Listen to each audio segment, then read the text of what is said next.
19:05 ahora, muy buenas noches, ¿cómo están? Tiempo cambiante en varios puntos del país, pero igual nosotros estamos en puntos de vista para contarles todo lo que pasó y lo que se viene también con uno de los temas principales que tiene que ver con la seguridad del país, con las cárceles más precisamente. ¿Qué tal, Fernanda? ¿Cómo estás? Buenas noches. ¿Qué tal, Diego? ¿Cómo te va? Buenas noches. El gusto de saludarles nuevamente a vos, a toda la teleaudiencia también, que se va sumando. Seguimos hablando y sigue teniendo cola lo que tiene que ver y todo lo sucedido con Tacumbú. Para vos, así la opinión antes de entrar a los temas de las negociaciones, ¿qué fue lo más llamativo, con lo que vos te quedás, al menos de lo anecdótico, preocupación, observación, algún punto que quieras destacar, Fernanda?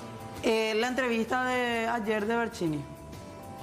Acá en nuestro medio, en vivo. Sí, que era en un despacho, era en un escritorio, era bajo aire, tomando un cafecito.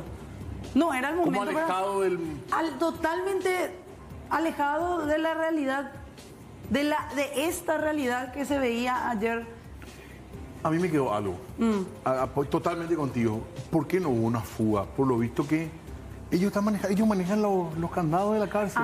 Sí, vos sabés que sí. Qué notable. Eso también, tenés razón, me causó impresión cuando... Así no, en el tema fáctico, vamos a decir. Claro, cuando empezaba el incendio, sí. Y ahí se veía el vendaval de reclusos que venía hacia el segundo portón, y ese segundo portón estaba ahí a metros de la salida, a metros de la calle. No se quisieron escapar de la sensación.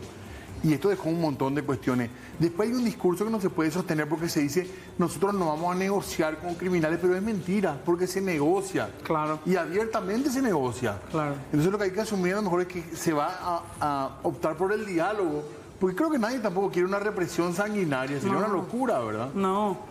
Y yo tampoco estoy diciendo, no, tenía que irse e inmolarse ahí Barcini, ¿verdad? No. Pero era demostrar cuanto menos con su presencia que estaba allí siguiendo la situación. En el lugar, vos sí tienes que irse a Tacumbú. No sé si en el lugar, o cuanto menos hacerlo desde el ministerio. O ya en Palacio. O ya, qué sé yo, en Burubicharoba. Claro, hablar del Palacio, decía, acá estamos, ya viene el comandante de la policía. Estamos hablando, ese comité de crisis también, ¿qué es lo que hizo en esta hora? Desde ayer ¿a qué hora? A las 11 más o menos, cuando se conocía que se instalaba esa comisión de crisis. Y ya estaban luego jugando en offside desde el comienzo, porque el video del policía Lescano, Oliver, ya llega y minutos después, recién el Ministerio de Justicia dice que sabían lo que le pasó. De vuelta hoy, sin poder decir que había una persona fallecida. Sí. Diciendo que la persona no tiene rastros de muerte, o sea... Y transmiten muy mal las situaciones. Y era una situación que ya se venía denunciando desde esta mañana. Nata Cáceres ya estaba en vivo hablando con los familiares, y los familiares decían, no tenemos información de nuestro ser querido, estamos así, nos dijeron, desde la cárcel otra vez le avisaron a ellos, parece que tu familiar se murió en medio del enfrentamiento, en medio de la tensión. Que no tener esa respuesta, esa reacción rápida también, Diego, es impresionante, porque es indignante. ¿En qué mundo, en qué país fallido, en qué estado fallido es lo que estamos viviendo como para que un grupo, un clan de una cárcel, reclusos que tienen a un líder en la penitenciaría, te puedan dominar así por ¿cuánto tiempo? Un día, 24 horas ya. Esa frase es clave, la que dijiste, Fernanda. Esta es la característica del Estado fallido, un lugar donde se pierde soberanía, se pierde dominio, se pierde control del sitio, donde mandan grupos armados. Había un preso que estaba haciendo nada en la muralla con una ballesta. Tenían espadas caseras, decía una persona, un testigo, sí, pero espadas encima, es decir, esos de toques grandes, largos. ¿Fue un error o no fue un error separar a los grupos por clanes criminales? Tacumbú es tierra rotela. Cerezo aparentemente por pabellones, emboscada por pabellones. Claro, después de lo que pasó en San Pedro, recordamos, uno de los peores momentos a nivel carcelario también. Al rojo vivo, como dice Tacumbú, y la situación que hoy amaneció todavía con los rehenes. Y esto tenía que tener una respuesta rápida y fuerte para demostrar presencia, para demostrar que estaban allí, que no iban a permitir que se siga con el yaque de parte de los grupos, de los clanes desde la cárcel. Pero no se tuvo. Hay una persona que cae incluso se lo ve incluso bañándose en esos tanques de agua. Ahí en esa imagen. En los techos. Como decía, nadie se escapó. O sea, estaban ahí, ellos estaban en su fuerte. Ese era su estado, un estado completamente diferente a lo que es el Paraguay. en general. Ellos ahí dominan. No puede ser que esto te hagan en las narices, Y que la policía no pueda entrar. La cantidad de mensajes que recibimos en los medios desde adentro de la cárcel es impresionante. Videollamadas, todo. Supuestamente que no, que los inhibidores, que no hay esto, que no hay lo otro. Todo historia, ¿verdad? Sí. Compartimos lo que se daba el día de hoy. Nuevamente ellos solicitaban desde bien temprano la presencia de el ministro de Justicia o cuanto menos del viceministro. Enviaron, Diego, sacaron, hicieron pasamano hasta el portón para que llegue una nota impresa, bien redactada, firmada, hasta por el director de la penitenciaría, en donde solicitaban los reclusos en un texto hecho a computadora. Sí. Y La presencia de las autoridades. También me llamó la atención a mí en la declaración de los guardiacárceles, los funcionarios y funcionarias que hablaron. Toda la batería era contra las autoridades y permanentemente recalcar la buena relación que tienen con el clan Rotela. Se tienen que Totalmente salvar. confundido está el rol ahí. Por ¿verdad? eso. O sea, ellos le rinden más pleitesía otra vez a los grupos criminales. O sea que la gente compara con una serie que se hizo bastante popular, El Marginal, donde había un rey de la cárcel. Acá hay una persona que maneja toda la cárcel. Y veamos la negociación que había entre el viceministro de Política Criminal, Rodrigo Nicora, y el líder del clan Rotela, Armando Javier Rotela. Más que un documento, Javier, yo puedo hablar alta de todo esto, pero más que un documento, yo siempre di mi palabra y siempre cumplí. Nunca pisé mi palabra. Yo tengo la promesa del ministro que no se va a usar la fuerza. No se va a usar la fuerza, pero hay que terminar ahora. Porque, como te dije, si esto sale de nuestro control, yo ahí ya no voy a poder hacer nada, el ministro ya no va a poder hacer nada, el viceministro ya no va a poder hacer nada. Entonces yo creo que ese es el momento de cortar, seguir con la paz, trabajar normalmente y cerrar ese capítulo. Ahora, el tema de la apertura de Tacumbú, yo creo que una vez que vuelva la paz, se puede armar una mesa, se trabaja en una mesa y ya eso queda a cargo acá del viceministro de Política Criminal, quien les va a estar dando todos los detalles. Entonces yo, señor Javier, te pido encarecidamente poder llevar esto nuevamente a la normalidad y que los compañeros que están ahí adentro puedan salir. Yo sé que están bien, pero y te doy esa garantía, señor Javier. Nada más, eso te pido.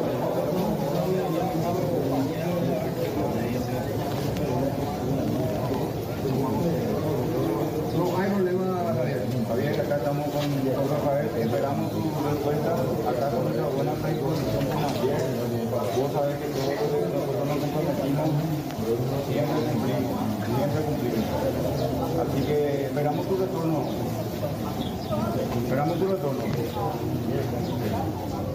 Esperamos tu retorno. Te doy esa garantía, señor Javier, le decía el viceministro Nicora al jefe del clan que maneja hoy Tacumbú. Y según los expertos en seguridad y la policía misma, también manejan gran parte de lo que es el tráfico, el microtráfico de drogas en Asunción y Central. Se logró calmar la situación, se llegó a un acuerdo. ¿En qué se basan esos acuerdos? Entre el gobierno y... ¿Qué y cede el clan. gobierno? ¿Qué cede? Como para que digan, bueno, está controlada la situación. ¿Qué concesión se puede dar calman un grupo los ánimos. criminal al gobierno? ¿Qué garantía le puede dar un grupo criminal al gobierno? Porque ellos pedían que se siga ingresando, que se reabra el penal para Sí. nuevos ingresos, que es decir, nuevos presos puedan ir a Tacumbú, que ellos tengan la seguridad de que no iban a ingresar Pues ya no efectivos da para policiales. Tacumbú en términos No. de lugar y de población. 4.000 internos, Es una ¿para cuánto? locura. 60 guardias. Sí, un poco más, sí. Creo que no llegan a 60, ¿eh? Un poquitito menos parece que es. Y sabes que otra cosa, Fer, llamo ya lo que decía Peña.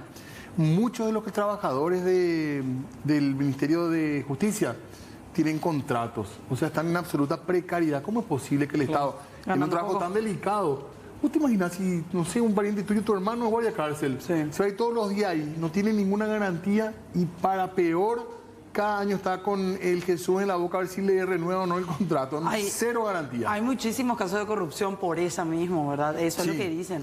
Sí, se les culpa a ellos la corrupción. Claro, ceden. Pero es lo fácil, ¿verdad? De que ceden ante la corrupción. Pero el sistema está corrompido. Sí. Es un desastre el sistema carcelario penitenciario. Ya tuvimos situaciones todavía más graves. Acá, ¿te acuerdas la decapitación masiva que hubo? Sí. Y realmente no hay cambios. No, desde esa vez hasta ahora menos. Hablaba Santiago Peña, dijo que la situación está controlada y volvía a dar su respaldo a Ángel Ramón Barchi. Aclarar que lo que estamos viviendo no es una crisis.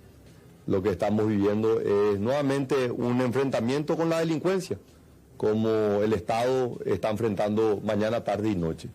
Lo que ocurrió el día de ayer es un enfrentamiento con personas que están privadas de su libertad y nosotros hemos restablecido el orden, que es lo que vamos a continuar haciendo. Nosotros venimos hablando de la problemática penitenciaria desde el 15 de agosto. Esta no es una responsabilidad del ministro de Justicia, esta es una problemática que enfrentamos como Estado, como sociedad, y como gobierno del Paraguay que anunció el 15 de agosto vamos a enfrentar. El caso del penal de Tacumbú no es nuevo, lo sabíamos ya hace varios años de la problemática de una infraestructura que está hoy superpoblada, una penitenciaría que tiene 2.700 reclusos, de los cuales solamente 1.100 están condenados, tienen una condena firme y tenemos 1.600 que están en un proceso judicial. Ese es un trabajo que implica no solamente desde el Poder Ejecutivo, esto también implica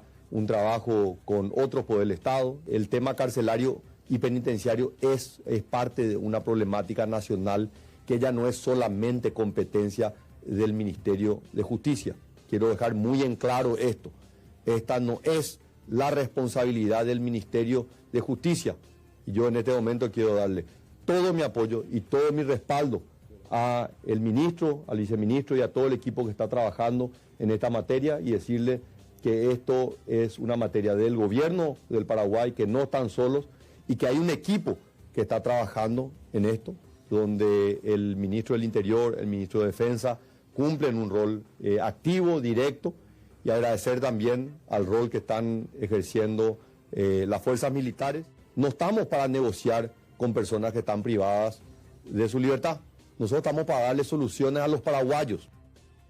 Bueno, algunos puntos altos y otras cuestiones discutibles que decía Peña. Creo que vamos a coincidir en que esto no es solamente el Ministerio de Justicia, no alcanza. La morosidad judicial hace que más de la mitad de los que están privados de su libertad no tengan condena. Eso es gravísimo. Ayer nos daban los números acá en puntos de vista. Ahora lo otro, no es cierto que no se negocie, si estábamos viendo recién cómo se negociaba. ¿Qué te parece, señor Rotela? Decía el viceministro. Claro que se negocia y hay que asumir eso para saber dónde estamos parados, hay que reconocer el problema. Pero habló más Peña y habló también de la gestión y del gobierno de Mario Auda. Atiendan lo que decía. Hacia finales del gobierno anterior, el que terminó en el 2018, habíamos dejado ya licitada la construcción de una nueva cárcel, la cárcel de Emboscada.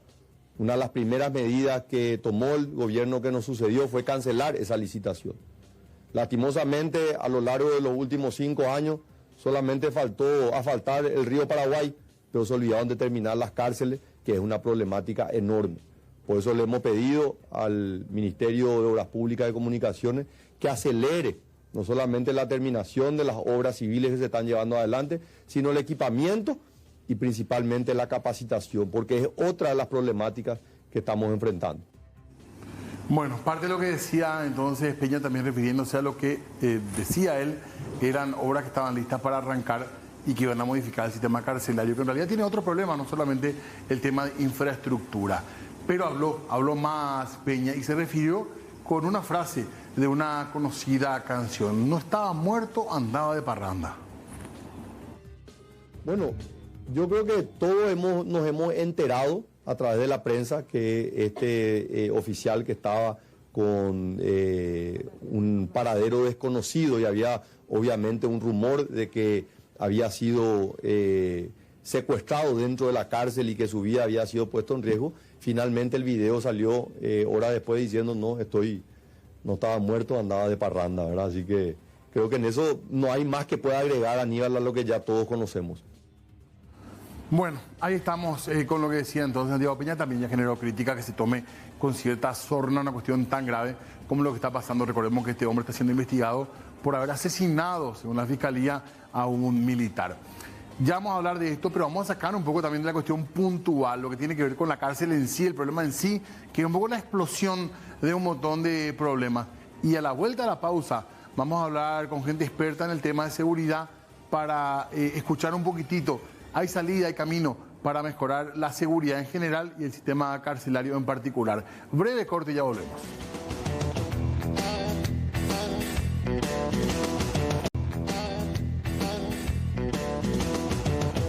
19:26, seguimos en Puntos de Vista y le prometíamos esto, más allá de lo que es el tema puntual, el tema de las personas tomadas de rehén, todo lo que hace a la urgencia. Queremos también un poco de la mirada reflexiva, de saber qué está pasando y si hay una salida realmente para la situación que se da con las cárceles, que no es nueva, pero que en 10 años por lo menos cuadruplicó la cantidad de personas privadas de su libertad en Paraguay y no estábamos preparados, por lo visto, para esta situación. Ya hemos tenido sanciones también a nivel internacional por el estado de las cárceles en nuestro país.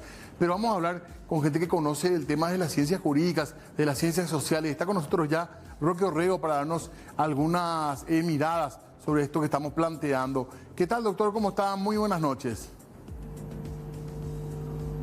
Muy buenas noches a vos y a toda la audiencia. Gracias por atendernos, doctor, en primer lugar. ¿Cuál sería tu primera reflexión ante esta situación ahora que de alguna manera se calmó un poco el asunto puntual, digamos? Y vos estás dando en la clave.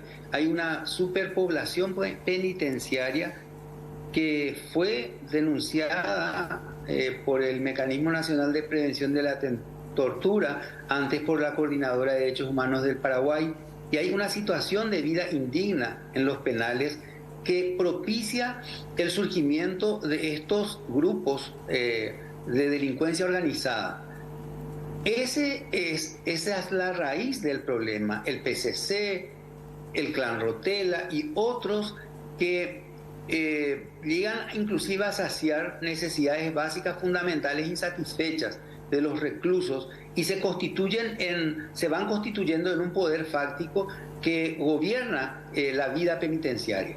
En Tacumbú hace bastante tiempo el Clan Rotela venció, digamos, en una lucha al PCC y se hizo del poder en el penal, a tal punto que los capataces establecidos por el Clan Rotela son los que tienen, según informes que manejamos, las llaves de los distintos sectores de la penitenciaría, a tal punto que los guardias quedan, digamos, presos dentro de los pabellones hasta que estos capataces abren para hacer el cambio de guardia. Eso te da la medida del poder que ejercen, del copamiento del poder territorial. Fíjate también de que el mismo Mecanismo Nacional de Prevención de la Tortura no pudo terminar su trabajo en Tacumbú por oposición del Clan Rotela. El ministro Archini intentó entrar con el fiscal general del Estado y fueron prácticamente corridos de la penitenciaría. El director de Tacumbú lo que controla es el portón de entrada y un poco más, pero en realidad el fenómeno es de que estos grupos delictivos se han fortalecido dentro de estas penitenciarías donde, según el MNP, concretamente en Tacumbú, se tiene una capacidad de alojamiento de 400 personas cuando que estamos con 2.800 reclusos. Según el Ministerio de Justicia, tiene una capacidad de 1.500 personas. Y sin embargo estamos en 2.800, aún en el dato oficial que da el Ejecutivo. Por tanto, estamos rebasados y este no es un problema de este gobierno, es un problema que se arrastra y que viene deteriorando las condiciones de vida y fortaleciendo el poder de las facciones criminales. Eso fue denunciado o señalado más que denunciado por la Corte Suprema de Justicia cuando en el 2019 dicta una acordada muy importante en donde recuerda que el uso de la prisión preventiva debe ser realmente excepcional y que no podemos seguir cargando las penitenciarías como hoy hacemos en un depósito de seres humanos en donde la gente queda al merced de estos grupos hegemónicos de poder. Doctor, si bien es cierto, se sabe un poco del presupuesto, que por lo visto ya es carente, por eso el PCC, o en este caso el Clan Rotella, terminan alimentando y satisfaciendo necesidades de los internos. Pero aparte de eso, digamos, la plata legal, por decirlo de alguna manera, hay una plata en negro que mueve, que es muy grande, decías, en lo que es la cárcel en sí. Las cárceles en sí, Tacumbú en particular.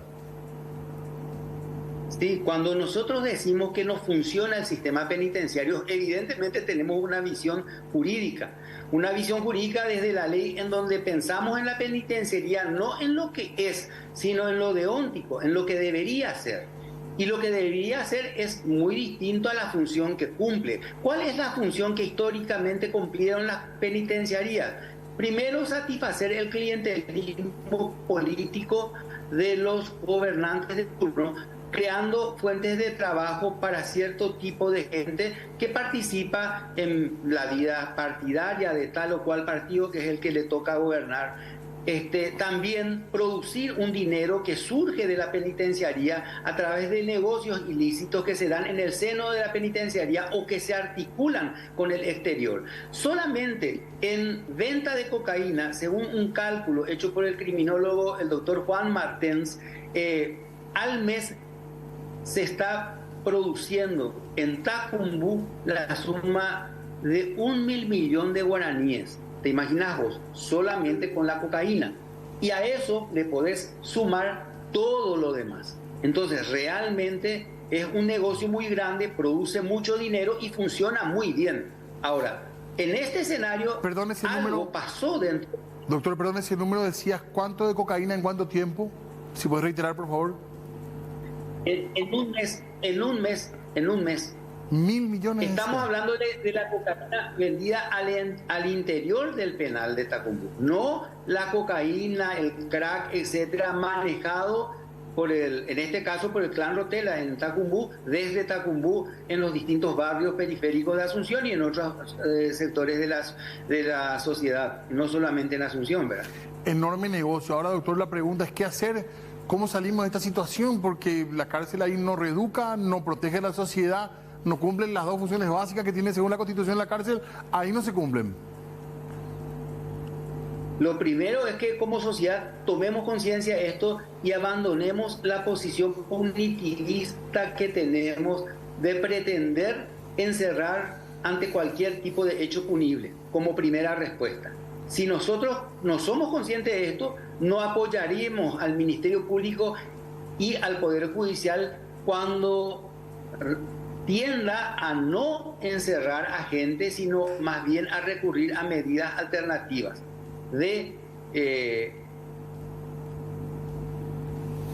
Bueno, ahí estamos con el doctor Roque Orrego hablando. Impresionante la cifra que da en cuanto a lo que mueve el comercio ilegal de drogas solamente dentro de la cárcel, ni hablemos de lo que puede significar la cifra de drogas que se venden para afuera.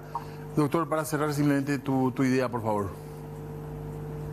Sí, no, digo, otra cuestión es desarrollar una institucionalidad que se ocupe de dar respuesta desde la idea y el planteamiento del Estado Social de Derecho a necesidades que llevan a un tipo de delincuencia predatoria. Por otra parte, que la corrupción pública, la delincuencia organizada, los grandes delitos económicos sean alcanzados por el sistema penal a través de la justicia especializada que ahora se está trabajando y se está desarrollando en nuestro país.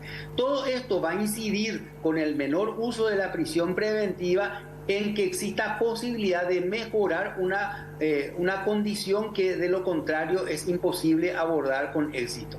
Y en esta crisis concreta aprender de que entonces el Estado tiene que llevar a cabo una estrategia eficaz con el sigilo necesario y sin que se tengan que estar haciendo declaraciones como las que lamentablemente se hicieron y que llevaron a un desborde de violencia, como es de que se van a llevar a cabo intervenciones que van a cobrar vidas humanas en un ambiente en donde el Estado no asume su responsabilidad y donde de por sí ya existe demasiada violencia para estar amenazando con muertes o señalando la posibilidad de muertes para tomar eficaces medidas para enfrentar los problemas que aqueja a la población penitenciaria.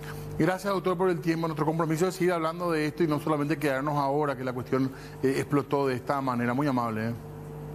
Gracias a ustedes y cuando quieran estoy a disposición de todos. Muy amable. Se hablaba con nosotros Roque Orrego sobre su mirada de este problema en la cárcel de Tacumbú. Vamos a hacer una pausa. Esto, por supuesto, tuvo reacciones también en el ambiente político, en el ambiente político por excelencia, que es el Poder Legislativo. Así que a la vuelta de la pausa vamos a hablar de eso también aquí en Puntos de Vista.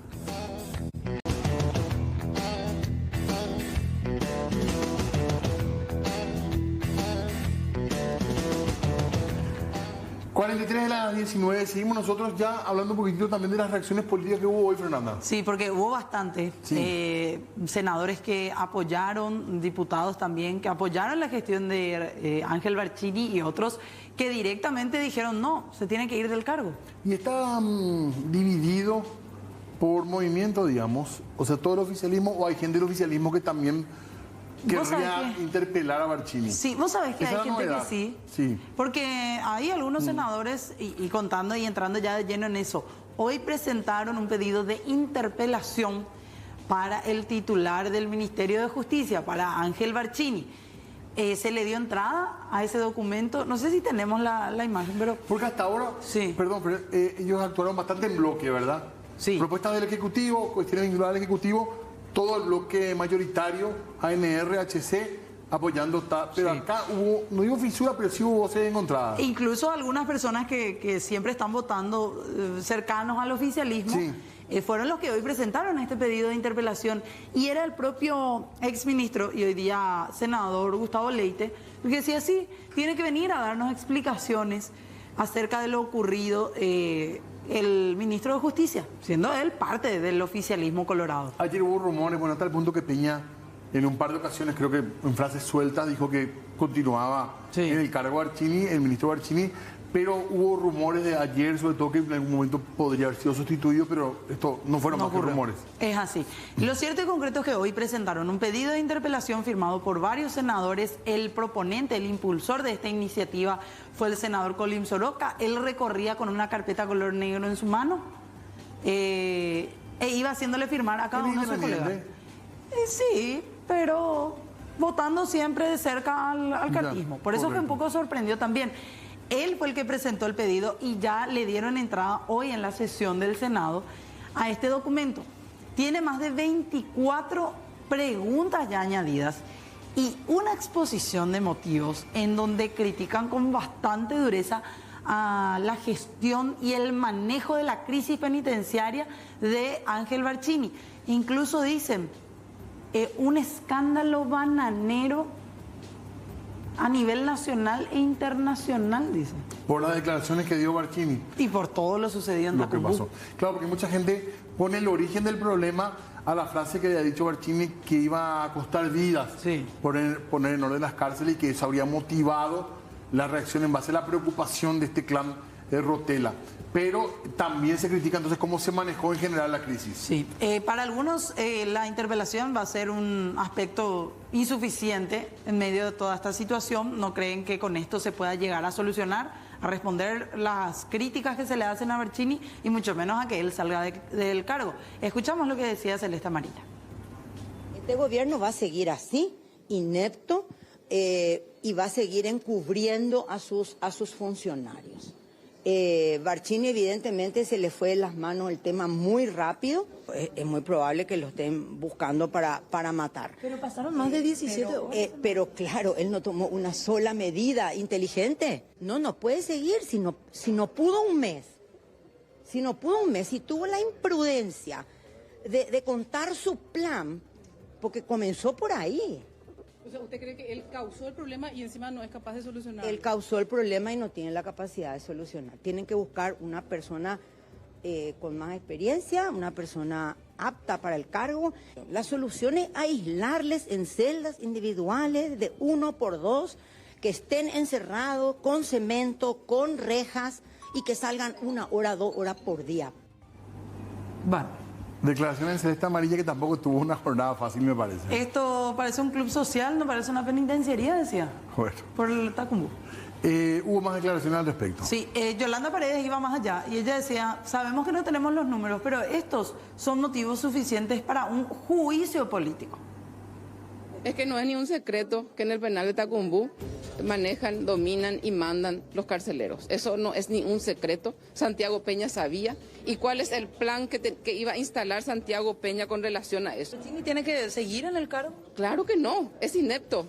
Es inepto, no puede seguir un día más en un lugar donde él no es capaz de controlar ni siquiera una situación mínima de crisis. Santiago Peña tiene que tomar realmente el toro por las astas, o realmente es una inutilidad manifiesta, inclusive causal de juicio político. Evidentemente que Santiago Peña no está capacitado para manejar este país. Si esta mínima crisis hoy él no puede sostener, entonces es insostenible su permanencia también como administrador de la República. Una causal más. Si nosotros hoy tuviéramos mayoría en la Cámara de Senadores, hubiéramos planteado inmediatamente juicio político a Santiago Peña. Acuérdense que esto es mal desempeño de su función. El momento en donde debe mostrar todo su oficio el ministro. ¿Usted cree que debe dar un paso al costado, Barcini? No. ¿Por qué? Esa es una decisión individual, particular que tiene el ministro, y si el Ejecutivo confía en el ministro, bueno, es una decisión del Poder Ejecutivo. Secretario, él debió dar la cara desde ayer, porque eso es lo que se está pidiendo. Hoy yo les pido disculpas, por favor. Y acá hay un déficit estructural del sistema penitenciario. Y creo que en 2 meses probablemente no se va a poder solucionar todo el problema. Entonces, a lo menos desde mi banca, el apoyo total al ministro, a todos. Y hay que ir mejorando y, ¿por qué no?, ver en algún momento cerrar Tacumbú. Yo le doy todavía el voto de confianza. Son 2 meses, entonces hay que lidiar con presos de todas las calañas. Enfocarte en algo te hace vencer de 56 de las 19, saludo a la gente del sur en un ratito, en un ratito. Es así, bueno, tenemos que hablar de lo que hoy ocurría, un encontronazo verbal, por así decirlo, con la senadora Lizarela Valiente y la senadora Celeste Amarilla. La senadora Valiente quería que, no sé si cortar o censurar. Quería en realidad eliminar, derogar una declaración de interés nacional a un encuentro de psiquiatras que se iba a dar en nuestro país, porque ella decía, uno de los temas hablaba de adolescencia transgénero. Entonces ya querían que se suspenda. Escuchamos lo que decía ella. Y yo les pregunto, todos estuvimos en conocimiento de lo que llevaba dentro, solapadamente tal vez. Siguiente flyer, por favor. Este evento. Entonces yo me pregunto, ya que un niño no puede manejar, no puede escoger la hora que va a dormir, no bebe alcohol, no puede votar, pero sí eventualmente, y teniendo en cuenta esta charla, hasta un psiquiatra nos va a decir que un niño tiene que empezar una terapia hormonal, por ejemplo. Bueno, de igual manera hay que decir, el Congreso se canceló, no se va a realizar, pero permaneció esa declaración de interés nacional porque el Senado no trató este pedido de derogación de aquella declaración que como Senado le dieron a ese Congreso de Psiquiatría. ¿Te imaginas? Expertos en psiquiatría, y bueno, ¿y esto qué pasó? ¿Y hay respuesta? Y hubo una respuesta de Celeste Amarilla. Nos vamos con eso, ya viene enseguida Mi Tierra Roja. Ya nomás, escuchemos a Celeste Amarilla. Yo también le diría a la señora Lizarela, con todo respeto, que esos programas de televisión donde usted bailaba con poca ropa, eso también influye en niñas que desde los 3 años están vestidas con poca ropa porque se quieren parecer a las actrices de la televisión.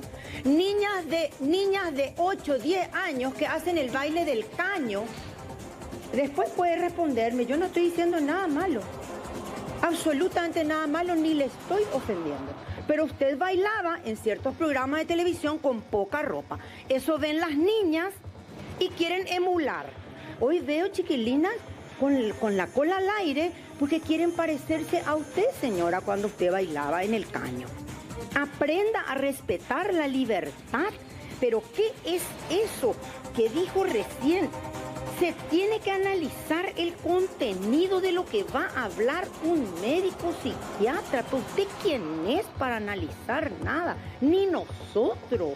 Pero por favor, me da vergüenza de lo que la comunidad internacional piense de nosotros. Nunca este Senado se expuso a tal humillación.